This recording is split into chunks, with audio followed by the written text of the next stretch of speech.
Captain's Log, Episode 59. This week's episode of the Beer Vengers podcast is sponsored by the Beer and Cheese Collective, located at 35-11 Ditmars Boulevard in Astoria, Queens. Now open 7 days a week. More in the mood for wine than beer? They've got you covered with their new wine list, complete with cheese pairings. Enjoy their eclectic array of craft beer, artisanal cheeses, and specialty grocery items at the Beer and Cheese Collective. New name, same great place. This week, Captain of the Beer Wonder welcomes special guest beer venture to be Brian Hathaway of Brewvana, City Brew Tours, and the Brews Less Traveled podcast. This show has everything. Unique beer pours, a fascinating new origin story, an extended journey through the Pittsburgh beer scene, the sacred naming ritual, and even musings on something called Baja Blast. I'm going to have to get Nutpool to explain that one to me.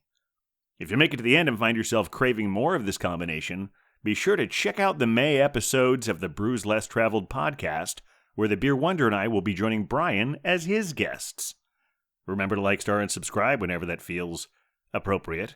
And send us your emails at thebeervengers@gmail.com if you have any questions, suggestions, or if you just like hearing us talk about you on the show. And now, without further ado, please enjoy episode 59, Getting Funky with Kid OBK.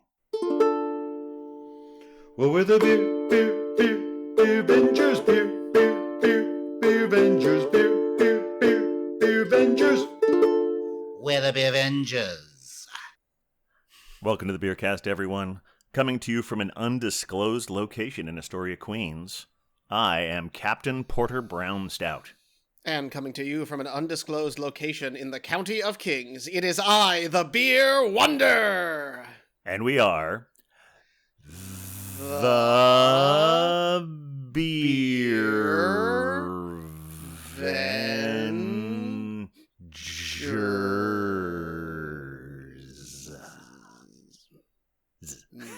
Very nice. Very nice. That was it's always different and always the same. Crackled a little at the end.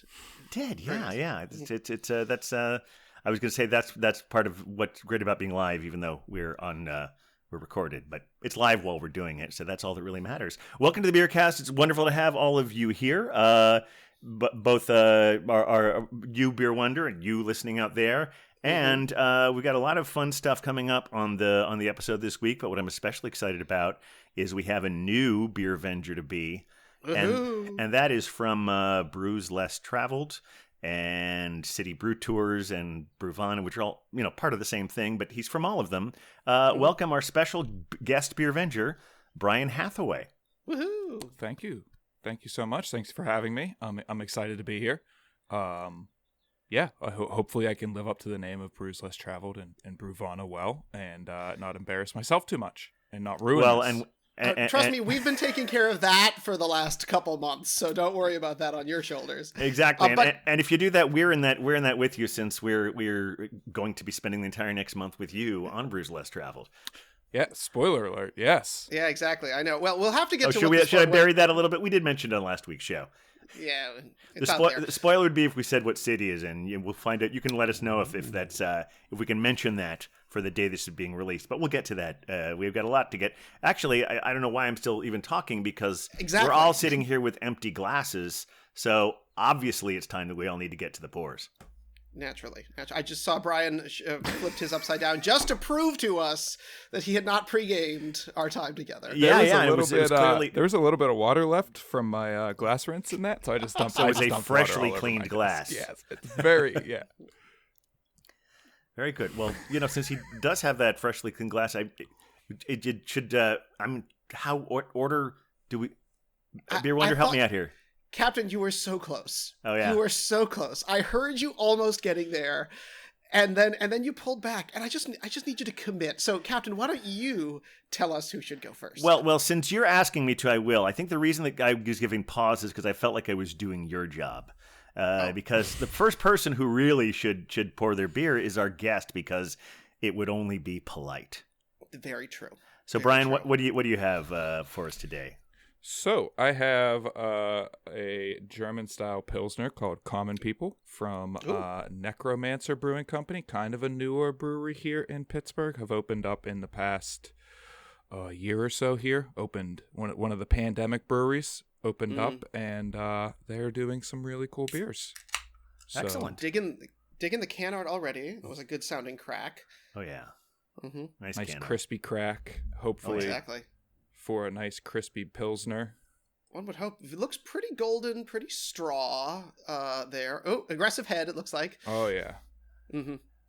And hold that It's up a a little good- higher. Oh, very nice.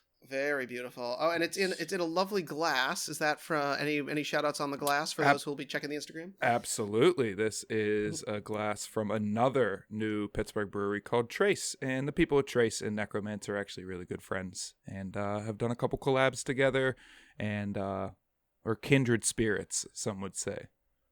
Well, very good. All right. Cheers. Well, since I seem to be in charge now. Yeah. Beer Wonder, I think I want you to go next. Oh, wow. Well, that's very kind of you, Captain, because to the shock of literally no one, I happen to have a... Sponsored pour. A sponsored pour, you say? Yes! Shock, right? That would be from our sponsor, the Beer and Cheese Collective at 35-11 Ditmars in Astoria, Queens. Mm-hmm. Now They're the open finest 7 place days to a get- week. Yeah. Grab your beer and cheese there. Well, and they're coming in local for me, although they did jump over one river, because the beer I have today is not from the borough of Queens. It is from the borough of Manhattan, from the only Manhattan brewery we currently have. Well, I know, it's questionable. There's still that which ails you. I mean, honestly, I just feel like Yes. Dave Lopez would get on us if we didn't give them their props. Fair, very true. But we will shout out, and they are listing on their can that they're not only in Manhattan, but they're in the Bronx. It is our buddies over at Torch and Crown. Oh, of course. And I have their Comet Belgian Golden Strong Ale. So Ooh. I have prepared myself today. It's coming in at just a casual 8%. So Excellent. it's gonna. I'm glad it's actual drinking time on a Thursday. So let's see how this turns out. Beautiful All crack right. indeed. Here we go. Let's watch that cascade down there. Oh, yeah, that is golden for sure. Yeah, nice caramel color. And very little head on this one. Yeah. I know it looks like it's got kind of more of a medium body, but excited to see how this one turns out. Very good. All right. Captain, do your thing. Oh, well, it's my turn. All right. Well, I'm gonna, to the shock of exactly no one. Again, I also have a Sponsored pour. tried a sponsored pour from the Beer and Cheese Collective. This is one, but what will be surprising to you is I am drinking an out of character beer tonight What? from our friends at Barrier. So local, but not quite as local as yours. Mm-hmm. In conjunction with our friends at Other Half, I Okay. have Forbidden Dreams, Oh my. which is a double dry hopped IPA. The captain is drinking an IPA. It just This looks is, so delicious. Well, if I'm gonna, This is shocking. if I'm gonna drink an IPA, I should drink one from Other Half, or at least half That's from Other probably Half, true. I should say. Yeah. And this is not that I'm trying to best you because I wasn't sure which one you were having, but this is at an 8.2%.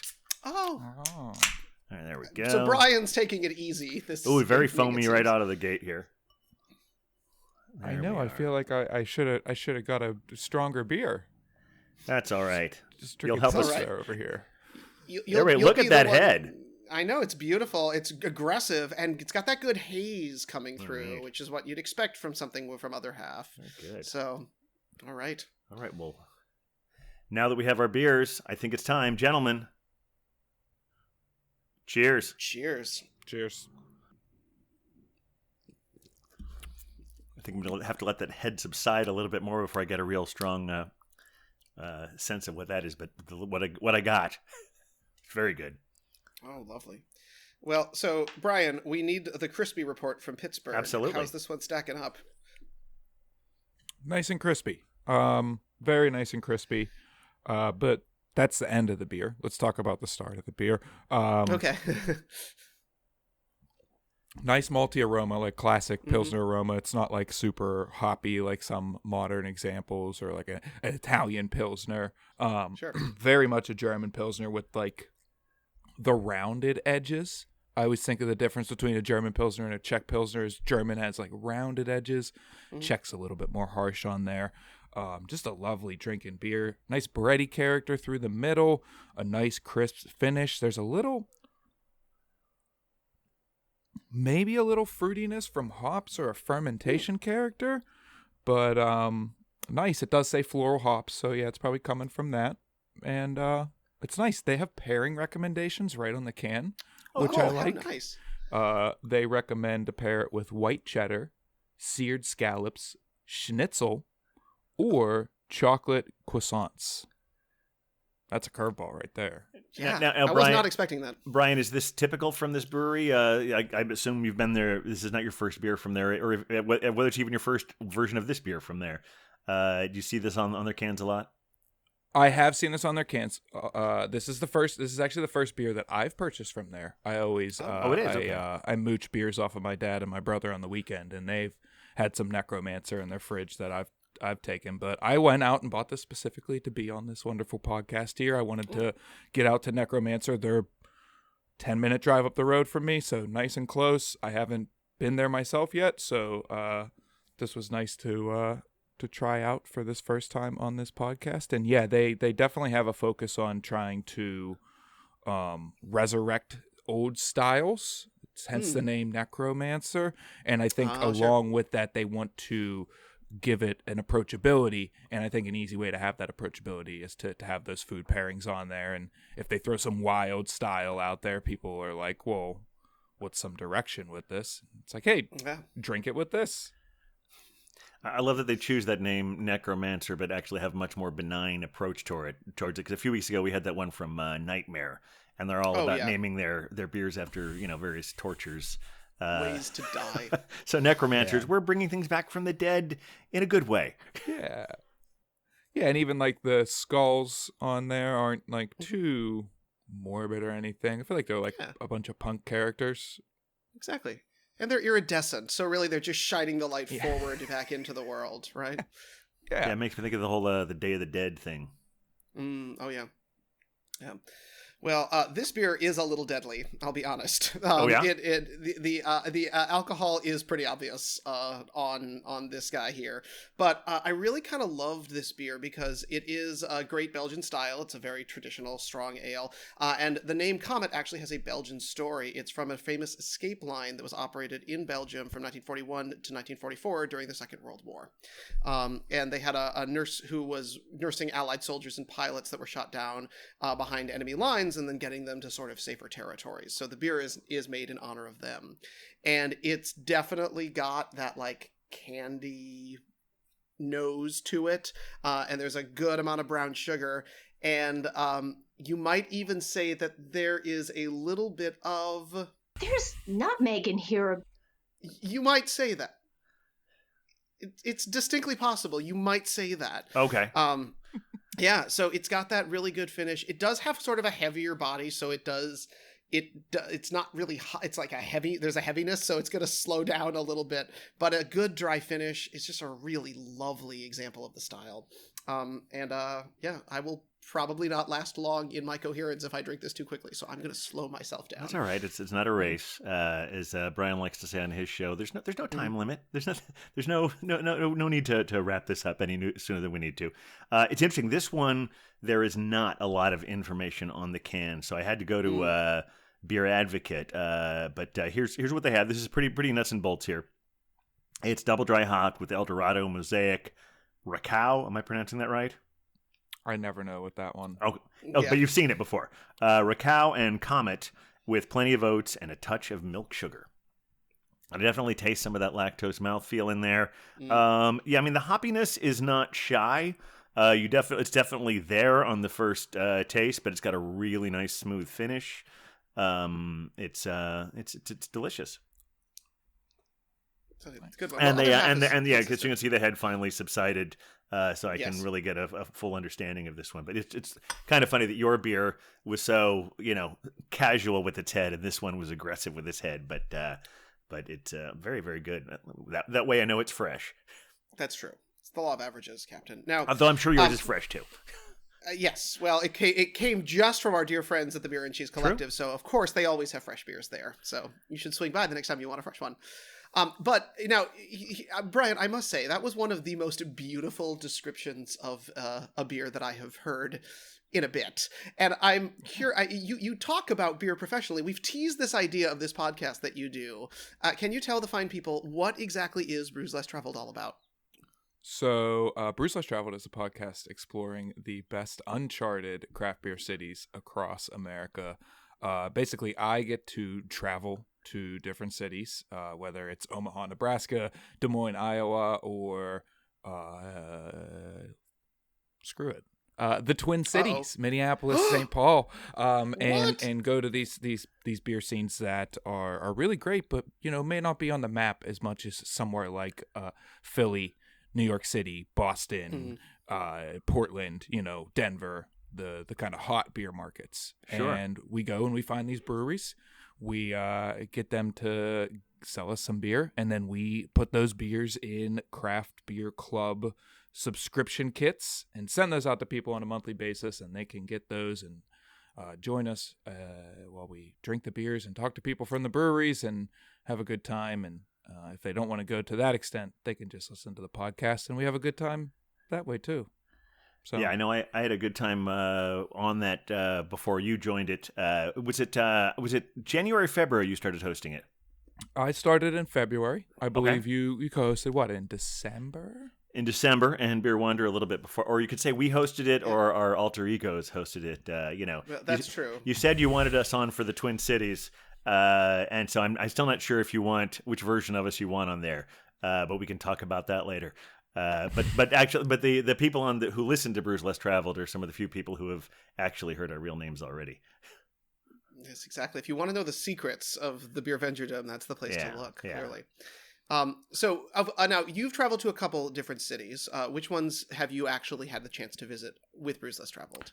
Omaha, Des Moines, a city to yet be named, and Minneapolis, St. Paul. Yes. Oh, cool. Yeah. Okay, there's still secrets in the pipeline. There are secrets. And I will be traveling in 3 weeks to the next two cities on the docket. Oh, so. That's cool.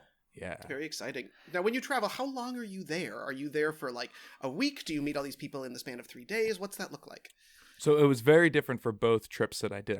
I did Des Moines, Omaha, and the secret city to be named, all on the same trip. And I spent a little over a day in each of those cities, and that was not enough time. I felt like I was running around a little too much. I didn't really get like a feel for the city, which I feel like is an important part of the show, is to be able to capture that feel and kind of describe what that beer scene is like, which, it's kind of crazy to say because I'm only going to go to 4 or 5 breweries. So it's just representative of those 4 or 5 breweries. But still. And then when I went to Minneapolis, St. Paul, I spent 3 days there, 2.5 days there. And that was ample time, if not I don't want to say too much time. I had an exceptional time in those cities. Like, I fell in love with Minneapolis and St. Paul, and I cannot wait to share those beers with people and talk about those cities. That's actually your hometown, isn't it?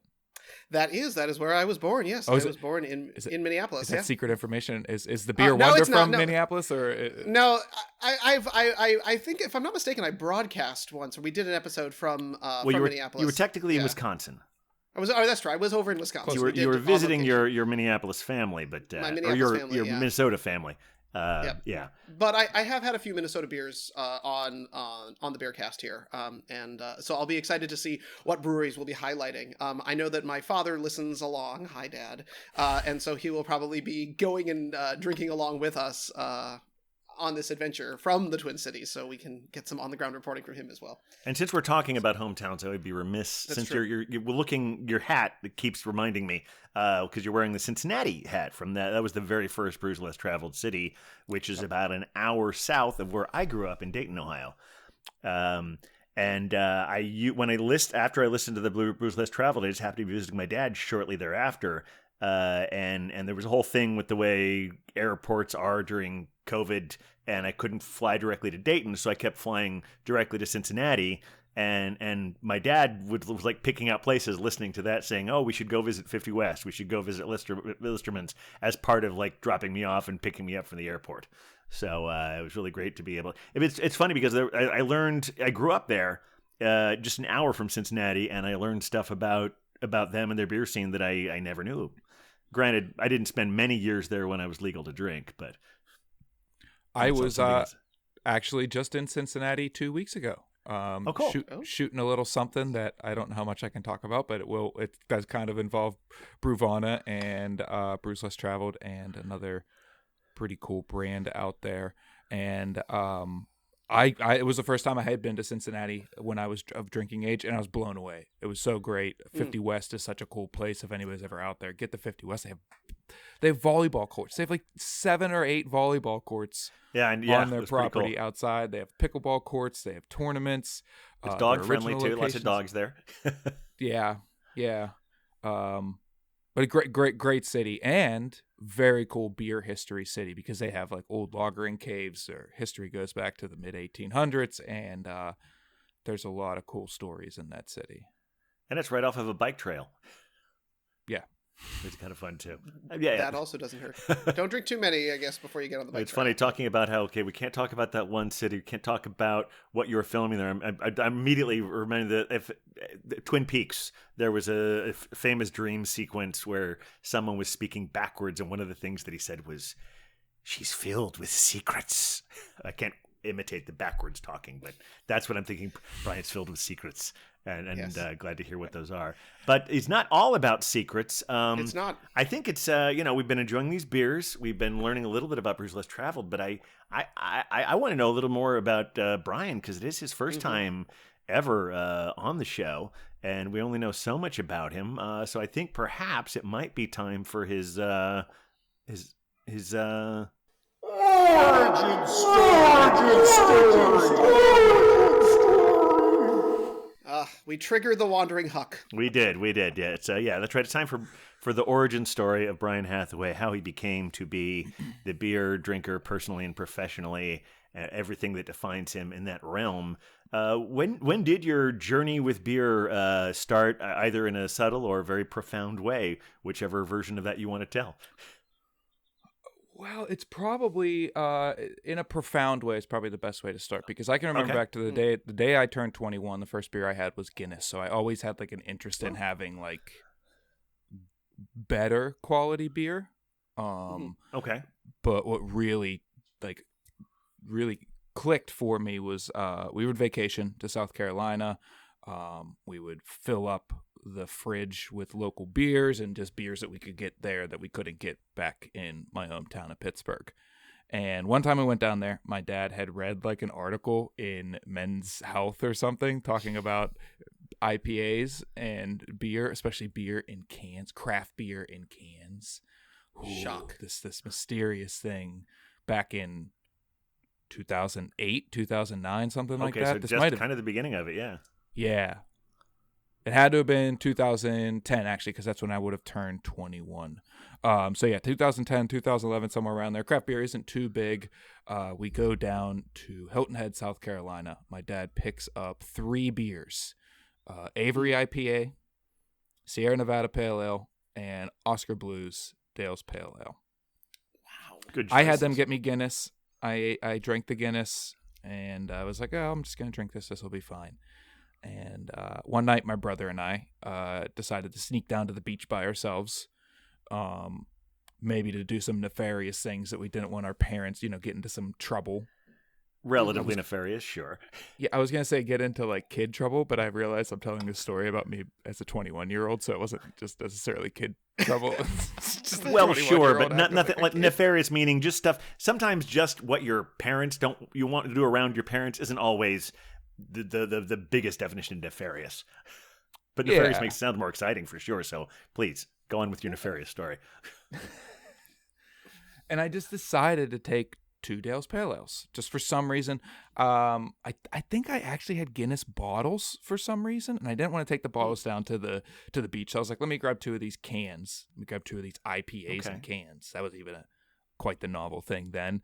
And took them down there, and cracking those beers and having them on the beach was just an awakening of, like, holy crap, this is what beer could taste like. Just the explosion of hops in there. And I've always been somebody that can deal with bitterness. I drink my coffee black. I don't mind bitterness. So the bitterness didn't, like, turn me off like I think it does with a lot of people with, like, a very hoppy beer like Dale's Pale Ale. Okay. And I was just like, this is it. I want more of this. How can we find more of this? And it just Your was journey all, had begun. Yeah. Yes, the journey had begun. I was a convert then, and have been a craft beer, some would say snob, ever since then. Well, we try not to use the S word around here anymore because no, it's really because I like the word aficionado, I like the word nerd, I like geek. A snob connotes someone who looks down on people who don't share what they have. A nerd or a geek says, "Hey, I've got this wonderful thing. Let me explain it to you. Let me bring you into my world." Yeah. So now I'm just curious, since the statute of limitations is over for this for now. So was your first legal beer your first actual beer? Oh God, no. Oh God. Oh, okay. No, I was a Good work. troublemaker. So did you spend some time with garbage beer too? Yeah, and I never liked it. Like, I don't know, drinking when I was younger wasn't my forte. Like, that's not how I would like to adulterate my brain. So, like, I never really liked drinking alcohol when my friends would drink that and bring that to parties, and people would bring beer, and I was like, this is more my speed of kind of, like, slowly getting into a buzz. Mm-hmm. But I was like, this tastes awful. My friends would all buy this beer around here called American, which is made by the Pittsburgh Brewing Company. They make Iron City Light, kind of the signature trash beer of Pittsburgh. Well, American is the trash beer made by the Trash Beer Brewery. Wow. I say trash beer lovingly. I like Iron City. I have Iron City in my fridge downstairs. I questioned bringing it on the podcast, but we would have accepted it. But go ahead. I was always like, I don't like the taste of this. Like, why do people like this? It's so thin and corny, and like I just didn't like it. And then I had a Newcastle actually first, and that was like, oh, this is good. This is interesting, caramely, malty. And then I stepped up to Guinness, and then eventually, found my way into craft, and have not looked back. I actually have turned back since, and will often buy hams in Iron City these days. Yeah. So For nostalgic pour. Yeah, it's funny as far as for me.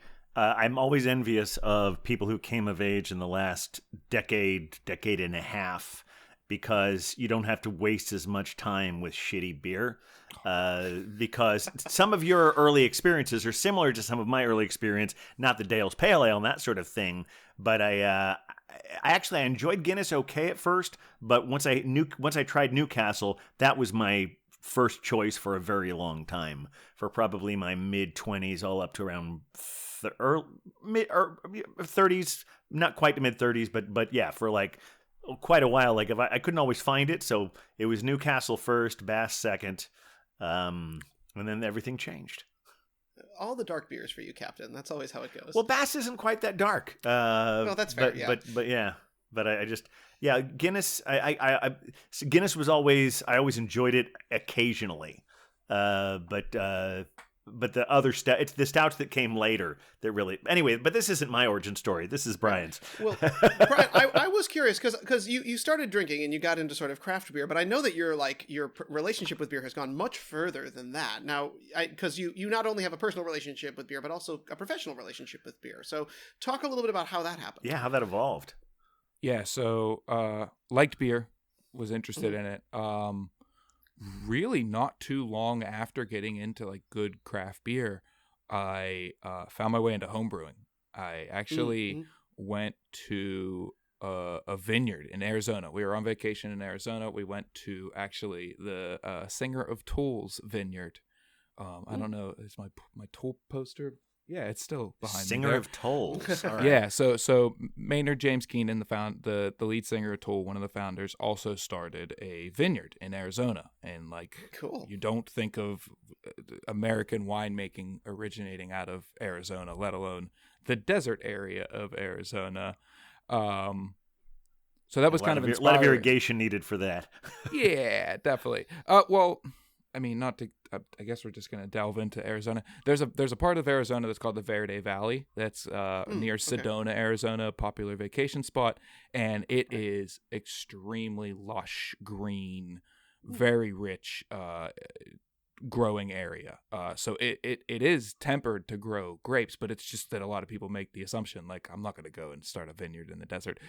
Anyways, this was super, super inspiring to see this guy making grapes in the desert, making wine in the desert, growing grapes in the desert, building this other brand outside of this thing that he was so well known for. And I asked for a winemaking kit for Christmas. And if you've ever made wine at home, it is very, very simplified. You take the grape juice, you add it to a bucket, you put some water in, you add some yeast, and you ferment it.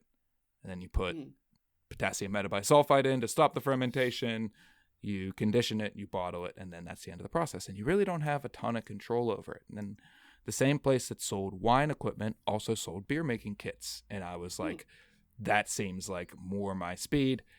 I got into that instead, transitioned from winemaking into beer making, and from then on I was just full on nerd into craft beer world. I bought John Palmer's How to Brew. I brought every book I could get my hands on after that. I bugged every home brewer and brewer I could get in contact with, and that eventually led me to working professionally adjacent with beer nowadays. So What was your first gig in beer? Oh, so I started as a assistant manager of a local beer bar here called Caliente. Before my gig with beer and my involvement in beer and human resources is what I really do for the company. Yeah.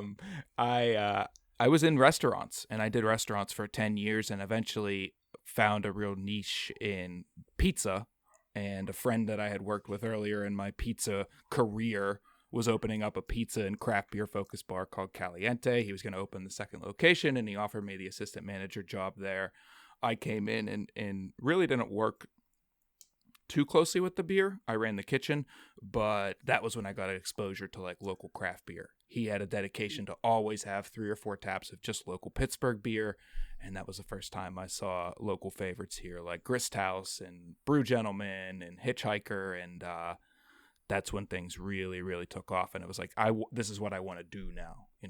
Homebrewing was a very avid hobby before that, but I was like, oh, I can get paid to work around beer. Like this is really cool. Well, I'm impressed that your professional experience in pizza then led to beer, because those really are an interconnected. Yes, they speak to each other. Experience there. Yeah, they do go hand in hand. It's not necessarily a career track that most people would say. No. From the world of pizza to the world of beer, but they're good friends. Pizza and beer. Yes, they got along. They got mutual acquaintances. Yeah. They'd friend each other on Facebook for sure. Absolutely. Yeah. And so then you were working in this beer bar, and then you sort of, I mean, when I first met you, if I'm not mistaken, were you still with City Brew Tour sort of as a guide part-time in the Pittsburgh area? Yes. Was that your first relationship? Mm-hmm. Yeah, so I started 2017. My wife and I saw a tour out, and we were like, oh, that would be a cool thing to do. 2 weeks later, I was applying for a job for the company. Amazing. Went even further than just taking a tour with the company. Came on as a part-time guide here in my hometown of Pittsburgh. Ran tours here for a couple years, and in those couple years met you, and have just kind of I found my way into human resources with the company. I do not have a human resources background whatsoever. Eventually, did you get like a human resources for dummies book or something? Essentially, yeah. I have a SHRM membership. I pay for a SHRM membership. Shout out to all the human resource people that know what that is. About 2.5 years after being with the company, I started to see, we were growing over 50 employees total. And it was like, this is the time that we really need someone to step up into this position and do these initiatives that will make this the best place to work. Like, we all agreed, like, we have a very cool job. We were teaching people about beer. We were giving brewery tours. We were talking about beer and getting paid for it, and getting to have this close relationship with the local beer industry. And it was like, well, how do we take that to the next level? And to me, the obvious next move was to have someone move into the role of HR and approach that from a employee first mindset. And after a couple months of kicking my feet, I was like, maybe it's me. I guess that person's me. I want to be that person. And I made up the title Chief Personnel Officer for myself, and they graciously accepted that. And I have been happily serving in this role for 2.5 years now, as the Chief Personnel Officer, overseeing our strategic discussions from an employee first standpoint, but also doing, oh my God, a lot of different things involved with human resources and company culture. And now I have, in the past 2 months, taken over as the host of Brews Less Traveled, and that has gotten me back closer to the industry. And I get paid to ride around to different cities and talk to people that make awesome beer, and just it could not be better. It's wonderful. That is outstanding. It is, now, yeah. even with all of this, do you still find time to homebrew yourself? God, no. Is that still? Oh no! Oh God, Okay. no! God, no! I'm in my office right now. If we could turn the camera around, you could see I have my shelf here set up with all of my brew equipment, and it's all organized like I'm still going to brew. But there is a measurable level of dust on there to where you could stick a roller in, and the dust would probably puff up. Because I also have a 2-year-old daughter, and if you ask me when the last time I homebrewed was, it was about 2 years ago. So Yeah. Yes, that plus all the travel and being the ultimate hype man for unknown brew cities, I'm sure, does take up a little bit of extra time. it does. And like, homebrewing is so wonderful. It's great to make your own beers, but like, you really got to be able to set aside like 4 to 6 hours to like really commit to that.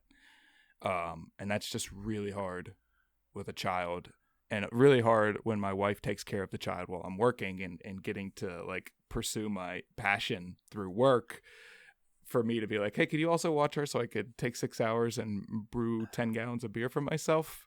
Yeah, thanks. That would be great. Like, I don't think that's going to go over That's well. a tricky negotiation, it sounds like. Yeah. So in the Pittsburgh area, I'm trying to think if we've had any Pittsburgh beers on the Beer Cast, but if someone is visiting Pittsburgh, given that you are the guy to go to for unique beer cities, I know you've got one tonight, but where are the places that people like should go, because that's where people go, and where are the places that are a little bit more under the radar that might be a beer nerd's, fantasy? I love the 2-part question. Just the love a two-part question in general, and specifically love this 2-part question.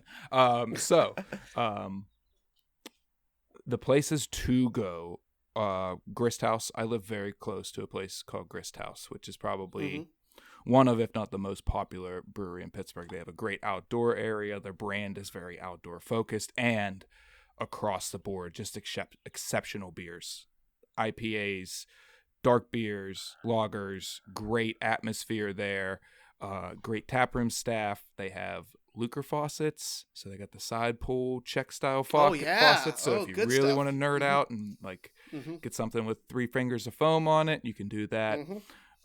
They're wonderful. There's also Dancing Gnome, which is kind of like the hype brewery, I guess, if you had to point the finger at one of the breweries in Pittsburgh to be the hype brewery.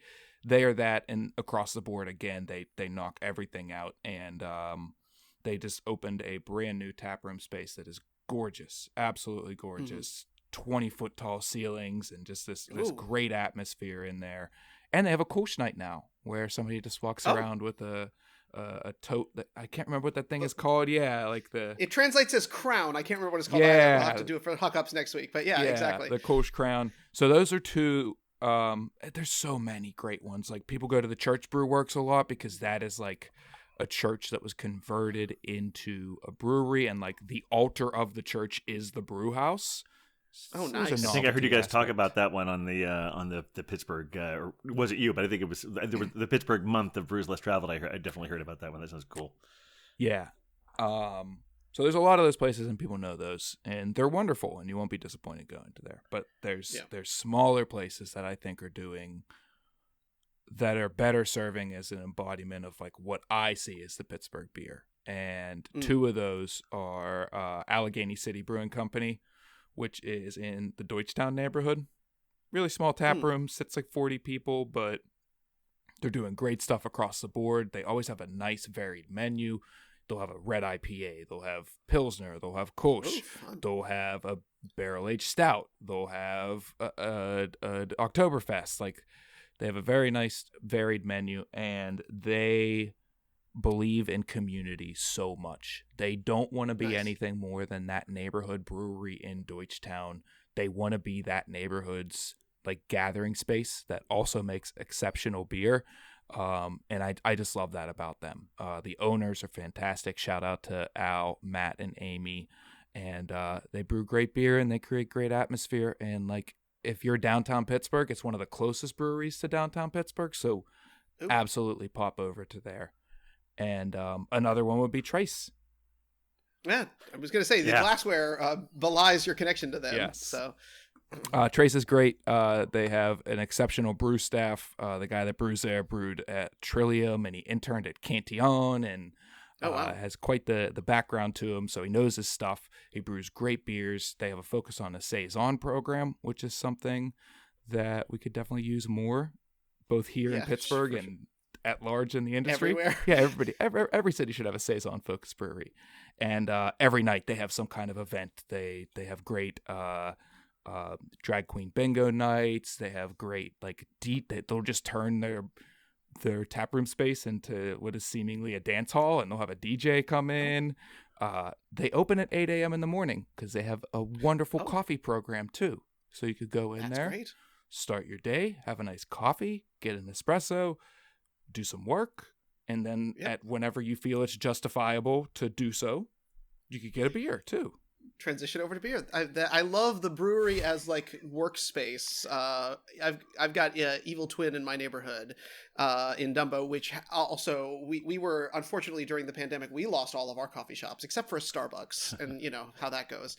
So Evil Twin, when they opened, they started with beers and then immediately brought on a coffee program, and that has just brought everybody out of their apartments and in as the like ultimate go-to spot. And I'd say people start beers at around noon.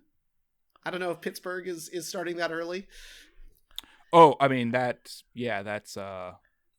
if you know anything about Pittsburgh culture, that would be late for us actually. We have an entire culture of well, you know, Pittsburgh was known as a steel manufacturing city, so we would have all the people working third shift, and traditionally all our bars opened at 7 or 8 in the morning because the steel workers needed somewhere to go After get work, a pint after working. And that's also how we got the other thing that we're most famous for, besides steel. The fries with the sandwiches with fries on them. Yes. That's that.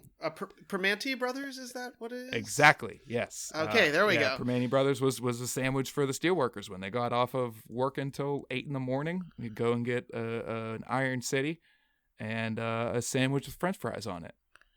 And then you're ready to go. Who has time to eat a burger and fries? Just eat it all at once. Absolutely. Yeah. But Brian, I've that's efficiency. like 2 more questions, mostly just because at the end of this we have a special ritual we'll be going through, and I want to fully inform ourselves with this. So of all your brewing experiences, what beers that you brewed are you most proud of? And as far as your personal preference to drink, do you have a preferred style? And you can have more than one answer to that question. So out of the beers I'm most proud of that when I brewed, I really nailed down an English pub ale, like ordinary bitter recipe. Just like 4.5%, super balanced, nice light tea character from the English hops. And I dialed that recipe in. That was one of the last recipes I worked on before I started a family. And like I really got that beer dialed in. And I just was really proud of that beer. Never got to enter it into competitions. I did one other beer that I was really proud of was a like New England style pale ale that I did enter into competitions. Got really, really good feedback. But as anybody that homebrews knows, pale ale and IPA are very heavily competitive categories in homebrew. So I didn't win anything from it, but I got really good feedback on it. That's the most important part. Yeah. Honestly, like you get really, really good feedback. If you want to grow as a brewer, as a home brewer, as a serious brewer, enter into competitions because those people tasting that beer are some of the best beer tasters in your local area, and they're going to give you the best feedback you can get, honestly. They're not going to be jerks about it and be like, this is terrible.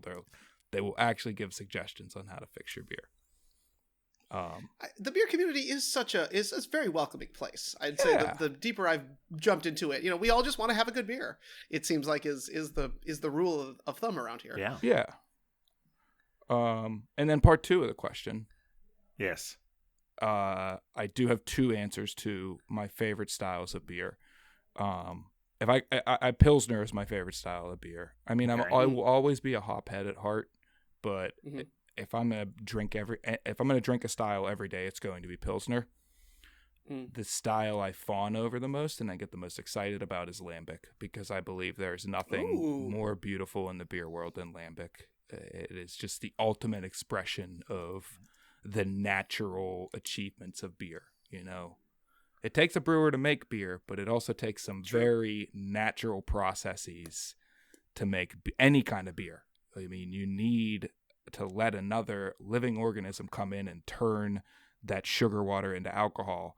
And with Lambic, you're letting whatever organism is in the air around you come in and completely take the wheel out of your hands and ferment that beer for a year, 2 years, 3 years.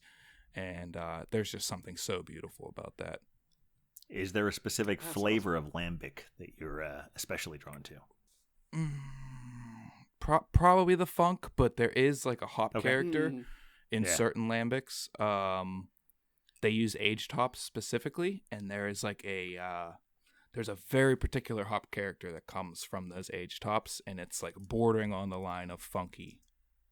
So okay, it's hard to describe, but Cantillon does it very, very well. Just their straight Cantillon goose has a really nice hop hit to it, but it's not hops that you're used to. It's not bitter. It's not floral. It's not aromatic. It's I'm glad I asked because I mostly associate lambics with the fruit that is their adjunct. So I'm like, but it's interesting. So focusing on the funk, interesting. So there's funky, there's sessionable. We don't have a representation of the lambics in our Beer Venger sphere right now.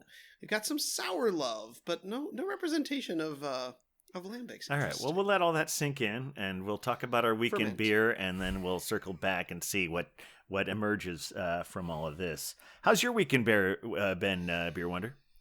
Well, I mean, the biggest event for me in my weekend beer, of course, was we did say fond farewell to our dear Cider Girl and Hophead Huck as they made their way to the West Coast. Yeah. We had a final night with them at the Pony Bar, which had been our go-to for a while. Yeah. And we decidedly closed the place down a little bit. Yeah. I mean, I think that we're still up, but it was one of my later nights I've had in a while. Yes. I think it was a long one, and I will say shout out to Dan and our fabulous bartender team there who took very good care of us that evening. Yes. Dan who accidentally gave me a full pour of what was supposed to have been a short pour for a 12% double IPA. Are you sure it was an accident? Shout out to Dan. Well, we're gonna find out. I let's say I don't remember much. Because what's funny is after he poured that for you, he offered to buy me one as well. And then since I either it's because he just seen him do it for you or because he just wanted to, he said, and I told him what I wanted, which was an 11-ounce beer. And he said, can I supersize that for you? I'm like, you certainly may. I'm not going to argue. Never argue with that. Yeah. But since I did have a Torch and Crown beer on the beer cast today, I did want to shout out a really cool panel that they are doing on Wednesday, May 11th at 7 p.m., which is the Beer in Manhattan panel, which is going to have a number of different people, including Garrett Oliver, who of course is got his start making beer at the Manhattan Beer Company, but we now know from Brooklyn breweries. Kirby Shire, who founded Zip City Brewing, which, Captain, you may remember. Zip City. They were part of the sort of early brew pub scene in Manhattan in the 90s. And Chris O'Leary, who is Brew York, New York, himself. Yeah. Exactly. So it looks like it's going to be a really fun event. So if you happen to be in Gotham City, definitely check them out. Now, that's on a Wednesday in May, correct? It is on a Wednesday. It is actually, I believe, on the captain's birthday. Yeah, so I'll be hanging with Brian that night. Exactly. But that sounds like a lot of fun. Is the coolest person in the world. You've met him? I have not. No, I follow Mm-hmm. him and live vicariously through his Instagram. But that guy just seems like the coolest. He knows beer. Yeah. He's like an exceptional cook. He knows wine. He dresses fantastically. He speaks exceptionally. Does he do anything poorly? Like, no. He's just the ultimate person. Garrett Oliver's wonderful. Yes. Very cool. Aces to him. Amazing guy. So, well, if you're not listening to, or you're not joining the Brews Less Traveled live stream that evening, definitely swing by. But then catch it on the podcast. Yes. Because, also want to mention something else about Torch and Crown. They had a funny thing recently. We've talked before about certain big companies being overly litigious when they think their brand is being stolen. Torch and Crown had a one-off coffee porter called Grind. And apparently there is an obscure coffee espresso liqueur, I think, of some sort that is owned by a large liquor company called Sazerac. So Sazerac. So Torch and Crown got a letter of cease and desist from them. And if you look on their Instagram, or if you need a bigger thing, I think it's on their website, they wrote a very funny, extensive letter explaining why. Well, it was a one-off beer, so we will be ceasing and desisting, but I really don't think anyone was going to consider your garbage liqueur, confuse that with our beer. Apparently the guy, not only had he never heard of it, but he made an active search to find it, and he found like a tiny little like airport-sized bottle in a liquor store somewhere in Woodside, Queens. So it's not like Grind liqueur is really like their brand is going to be damaged by a one-off beer, but that's the world we're living in these days. Did you see the smaller brewery, which I guess I should have done prep for and wrote the name of this brewery down, that sued Stone? I don't know if you've talked about this on the podcast. Oh, I did not know. We have not. No, but breaking Stone, news here. Released a beer. They released some new hazy IPA, juicy IPA, and their marketing around it is all like "keep it juicy" or "keeping it juicy," and the smaller brewery sued them because they were like, we've been using "keeping it juicy" or "keep it juicy," whatever it is, for this many years now. And I feel like Stone has just opened themselves up to that with the lawsuit winning against Keystone, which like I don't know, I'm gonna root for them against Keystone and Anheuser-Busch, but like yes, exactly, of course. I feel like they kind of opened themselves up to that now with we're going to be the litigious company, and this is more of that. Well, yeah, and it seems fair if someone is bigger than someone. I mean, because in reverse, it does seem fair, especially if it's in the same industry. I think the deal that Torch and Crown was making was like, look, this is a one-off beer. No one, even though you're a big giant company that can afford expensive lawyers, no one really knows about your Grind espresso liqueur. It's just being petty. But if you're a small craft brewery that's been doing something for years, and a bigger craft brewery says, I mean, granted, they may be small enough that Stone hadn't heard of them, so it might have been a genuine mistake. And the response should be, okay, sorry, we won't do that anymore. It's that simple. It's possible the brewery was Sycamore Brewing in Charlotte, North Carolina, and as a lot of people know, Stone is headquartered in San Diego and is one of the largest breweries in the country. Yeah. Like, yep, certainly. Right.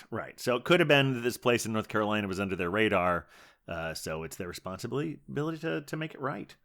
Another thing we talked about a while back about we've been doing this since summer of 2020, And one of the things we lamented at the time was that this incredible new brewery that McKellar had at Citi Field in Queens unfortunately had to shut down as a result of the pandemic. Well, that space has been taken over by a new small but vibrant brewery in Brooklyn called Ebbs. Yes. And they, in fact, I believe it was the Globehopper, you and I, who did their pre-opening day. We happened to be there. We did. To just not make in, sure it was going to be okay. Not in Citi Field, but we went to the one at their location in Brooklyn. Yeah. Yes, to their Brooklyn location. Yes, we inspected it to make sure it was going to be up to Beer Ventures standards. Yeah, which is what you do as a beer venture. And I'm not sure if they're going to be open when games aren't going on. I hope they will be. But what they are specifying on their website is that they will be open 2 hours before and 2 hours after every Mets game out there at Citi Field. So, is that surprising for two New Yorkers that a local brewery went in there? Because my guess is that a bigger place would have went in there. Well, Citi Field has been very committed to local beers. If you go to Yankee Stadium, it's all Anheuser-Busch. It's all big stuff. But Citi Field really did make a commitment when they reopened to local food and local brews. In fact, one of the first times I went to the new Citi Field when it reopened, I remember going to their beer area and being shocked at how many local breweries were there. It was actually tricky to get a Budweiser. You had to work to get there. So it's nice that they that there is a local brew spot going in there, because if you're a baseball fan, the Mets are sort of the perpetual underdogs, and so it's nice that they're supporting the hometown kids along the way. And if you go to the Steelers, what do you drink there?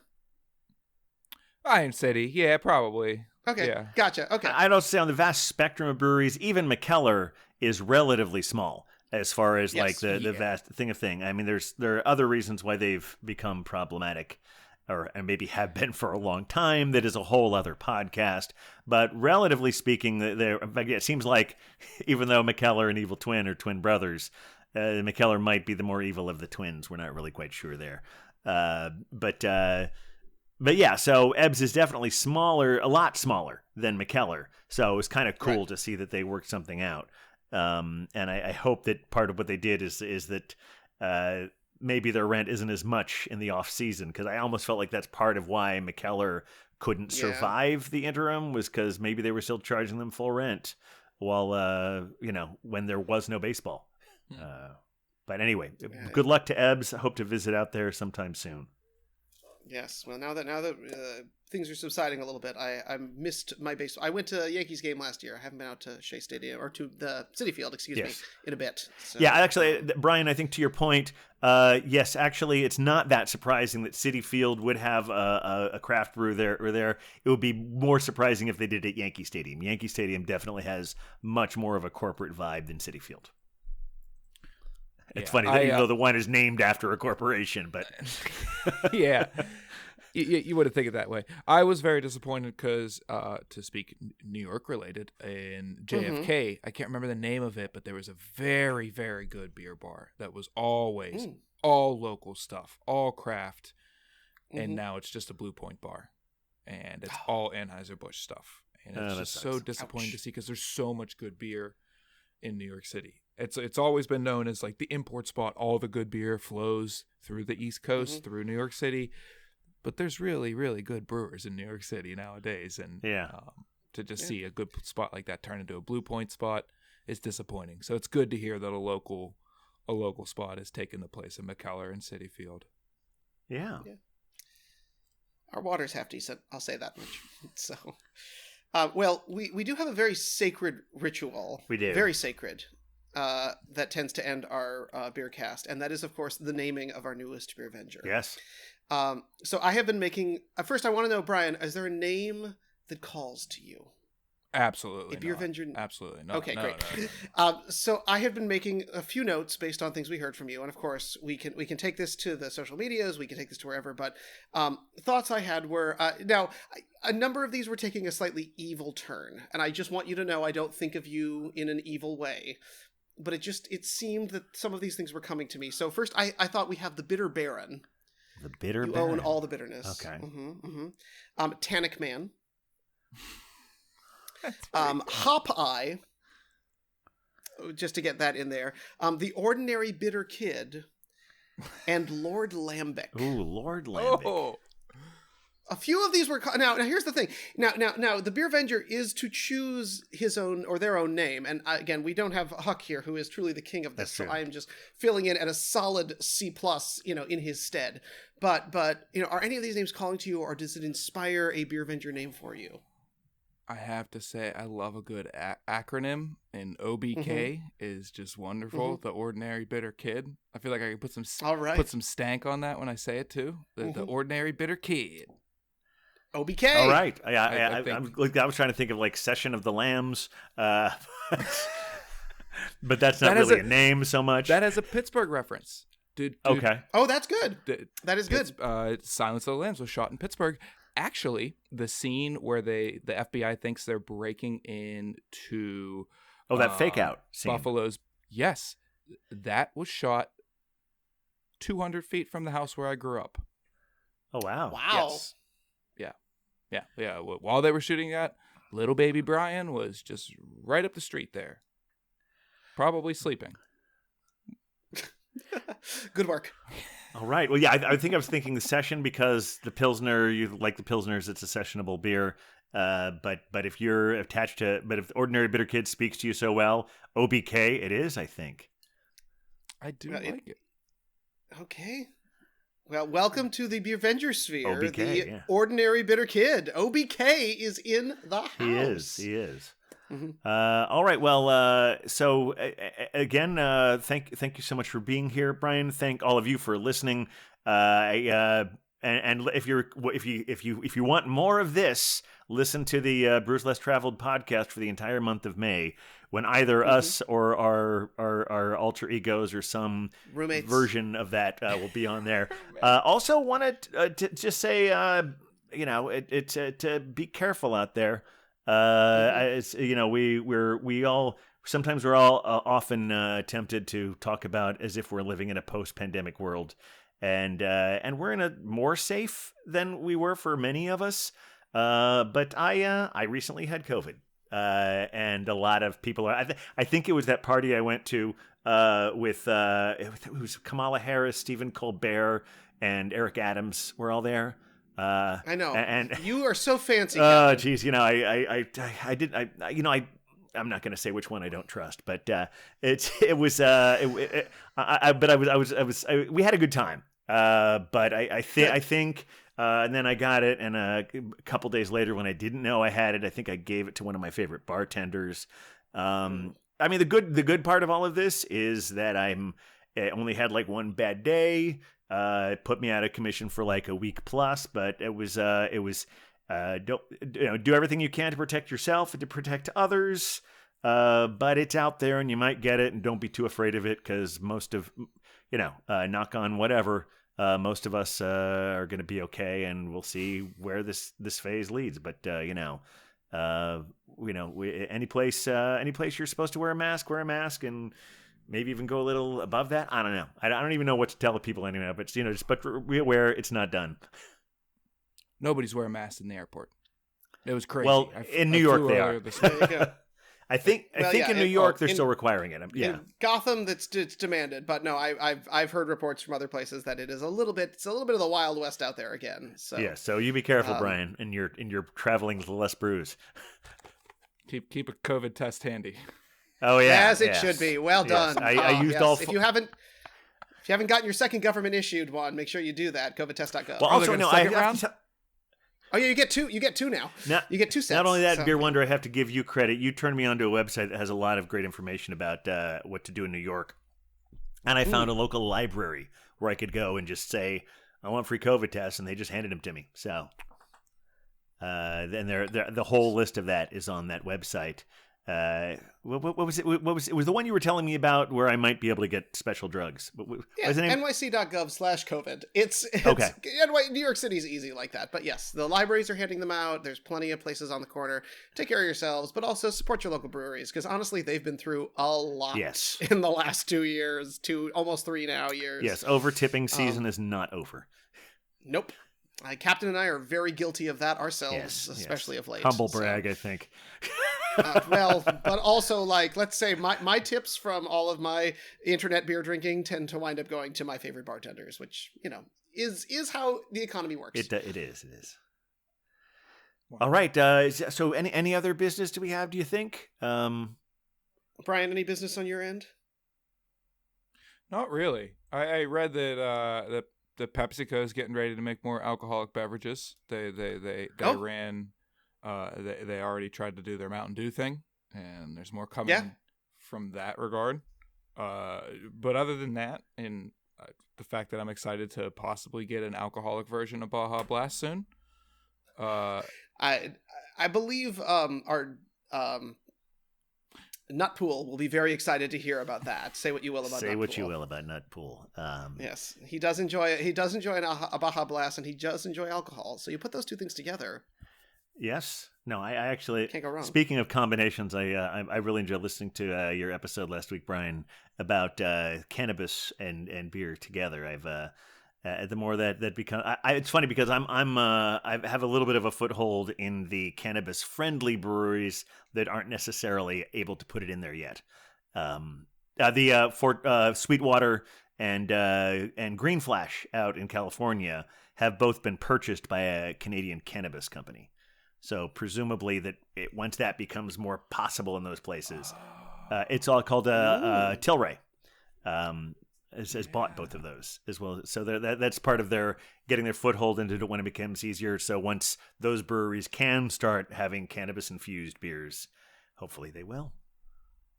Wow, I didn't know that. I should have done better research and covered that in the podcast, because I know Sweetwater did the terpene. Yeah, you have a beers. 2-year-old. It's fine. It's a built-in excuse. Yes, but you talked about a lot of the aspects of it. So if you want to shoehorn that into one of our May episodes, that's fine. I have We'll some bring stuff. the hookups to you. It's Yeah. fine. All right. Well, thanks again, Brian. This has been a wonderful hour spent with you. Glad to learn a little bit more about you, and come back anytime. You mean the Ordinary Bitter Kid? Yes, OBK. As OBK shall forever now be known. I actually think it has to be that because for me, Ordinary Bitter Kid just has way too many syllables. But OBK sounds really cool. As he said, an acronym. You can't beat a good acronym. Yeah. Yes. Yeah. Maybe once. Maybe the introduction is the Ordinary Bitter Absolutely. Kid, Yeah, I mean, and then you move into OBK. I, who introduces myself every week as Captain Porter Brownstone, is complaining about syllables. So, glass houses. All right. And if any of you out there have any comments, questions, queries, haikus, hopefully no death threats, you can We're down with haikus. Yeah, you can reach out to us at thebeervengers@gmail.com. We're on the socials at thebeervengers. That's Facebook, Instagram, and for the time being, Twitter. Where that's going, I'm not sure. If a certain orange individual shows back up on there because of the new ownership, we may not be around there for long. But for the moment, you can find us on Twitter, and but the other places too. All right. Thanks, Brian. Thanks, Beer Wonder, and thank all the Beer Avengers out. Oh, hey. I thought he was on a plane to California, but So did I, but here he is. Shocking. Hawk, welcome. You want to play us out? Oh, he's nodding. All right. Thanks, you guys. Oh, good. And we'll see everyone next time. With the beer Avengers, beer Avengers, beer Avengers. We're the Beer Avengers.